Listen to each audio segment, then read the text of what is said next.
Sa ikalawang bahagi ng ating pagbabalik tanaw sa mundo ng palakasan, muli nating silipin ang iba pang tagumpay at pagkilala sa mga atletang Pilipino sa ulat ni Rafael Bandayret. Patuloy naman ang pag-angat at paghusay ng Filipina tennis sensation na si Alex Ayala. Dalawang International Tennis Federation events ang pinangunahan ni Ayala ngayong season na kinabibilangan ng W25 Yekla sa Spain noong Hulyo at ang W25 Roehampton sa Great Britain nito namang Agosto. Bukod naman sa kanyang kabuoang 4 na ITF titles, nakasungkit din si Ayala ng 2 bronze medals sa kanyang Asia debut noong Setyembre. Isa pang Filipina ang nagpakitang gilas ngayong taon sa larangan naman ng Formula 1 racing.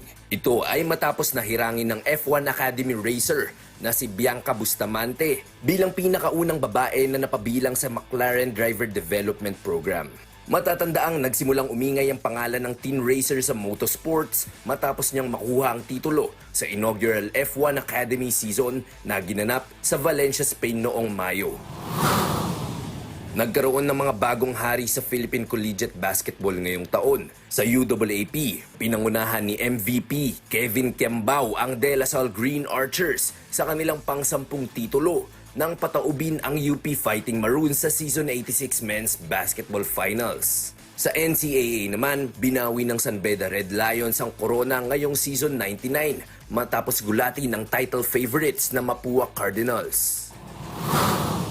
Pilipinas pa rin ang malakas sa Mobile Legends Bang Bang matapos pagharian ng AP Bren ang M5 World Championship kamakailan sa Rizal Memorial Sports Complex. Sa championship match na umabot sa winner-take-all Game 7, pinadapa ng Bren ang Onyx Esports para maging pinakaunang kupunan sa kasaysayan na makakuha ng World Championship bilang host country.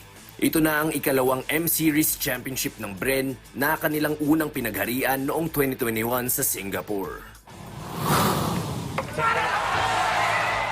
Makalipas ang isang dekada, naibalik na sa Pilipinas ang World Cup of Pool title. Ito ay matapos magwagi nila Johan Chua at James Aranas kontra kina Joshua Filler at Moritz Neuhausen ng Germany sa kanilang Race to 11 Championship match noong Hulyo sa Lugo, Spain. Dahil sa ika-4 na titulo mula kay Aranas at Chua, Pilipinas na ang may pinakamaraming kampyonatong nakuha sa World Cup of Pool.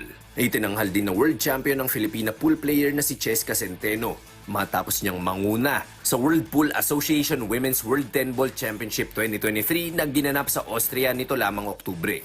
Tinalo ni Centeno ang 3-time 9-ball world champion mula sa China na si Han Yu 9-5 para masargo ang ikatlong World Championship ng bansa sa Women's 10 Ball matapos itong makuha ni Rubilin Amit noong 2009 at 2013.